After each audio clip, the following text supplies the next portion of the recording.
আমার প্রিয় মাধ্যমিকের শিক্ষার্থী বন্ধুরা, তোমাদের সকলকে আমার চ্যানেলে স্বাগত জানাই। আশা করছি তোমরা সকলে খুব ভালো আছো। আজকে আমি তোমাদের ডব্লিউবিটি এর মাধ্যমিকের টেস্ট পেপারের পেজ হয়ে যাচ্ছে 37। এখানে তোমাদের যে 16 নম্বর স্কুল রয়েছে, এখান থেকে আমি তোমাদের এমসিকিউ এর উত্তরগুলো দেখিয়ে দেবো। এখানে বাংলা প্রশ্ন রয়েছে, তার এমসিকিউ এর উত্তরগুলো দেখিয়ে দেবো। ইতিমধ্যেই যারা চ্যানেলটিকে সাবস্ক্রাইব করে নিয়েছো তাদের সকলকে অসংখ্য ধন্যবাদ জানাই। আর যারা নতুন দেখছো তারাও চ্যানেলটিকে সাবস্ক্রাইব করে নিয়ে সাথে থেকো। চলো তাহলে শুরু করছি। একের দাগের সঠিক উত্তরটি নির্বাচন করো। 1.1 হরিদা পুলিশ সেজে দাঁড়িয়েছিলেন, এটা হবে গয়ের লিচু বাগানে। 1.2 দয়ার সাগর পরকে সেজে দিয়ে নিজে খাইনি, বক্তা হলেন খয়ের নিমাইবাবু। 1.3 ও আমাকে শিখিয়েছে খাঁটি জিনিস কাকে বলে। খাঁটি জিনিস বলতে বোঝানো হয়েছে কয়েকটা মাতৃস্নেহ। 1.4 শঙ্খ ঘোষের ছদ্মনাম কি ছিল, এটা হবে গয়ের কুন্তক। 1.5 প্রলয় উল্লাস শব্দের অর্থ হলো, এটা হবে গয়েরটা ধ্বংসের আনন্দ। 1.6 কনক আসন ত্যাজি বীরেন্দ্র কেশরী। বীরেন্দ্র কেশরী হলেন কয়েকটা ইন্দ্রজিৎ। 1.7 বাংলা প্রবাদটি হলো কালি নেই কলম নেই বলে আমি, এটা হবে কয়েকটা মুন্সি। 1.8 কলকাতা বিশ্ববিদ্যালয়ের পরিভাষা সংকলন, এটা হবে ঘয়েরটা খুব বড় নয়।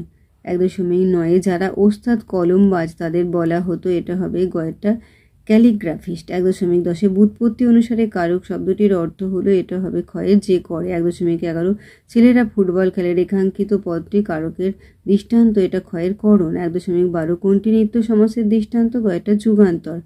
1.13 দুর্ভিক্ষ এর ব্যাস বাক্যটি হলো, এটা হবে গয়েরটা ভিক্ষার অভাব। 1.14 তোমরা ভারী ভীতু ছেলে। আবেগসূচক বাক্যে রূপান্তরিত করতে হলে এটা হয়ে যাবে ক্ষয়েরটা ছি তোমরা ভারী ভীতু ছেলে। 1.15 গতকাল তোমার বাড়িতেই যাচ্ছি, এই বাক্যটিতে যা নেই তা হলো ঘয়ের যোগ্যতা। 1.16 ভিতরে এসে বসা হোক, এই বাক্যটি যে বাচ্চার উদাহরণ তা হলো কয়েকটা ভাব বাচ্য। 1.17 যে বাক্য বিন্যাসে ক্রিয়াপদটি সর্বদাই কর্তৃপদের অনুগামী হয় তাকে বলা হয়, এটা হয়ে যাবে ক্ষয়েরটা কর্তৃবাচ্য।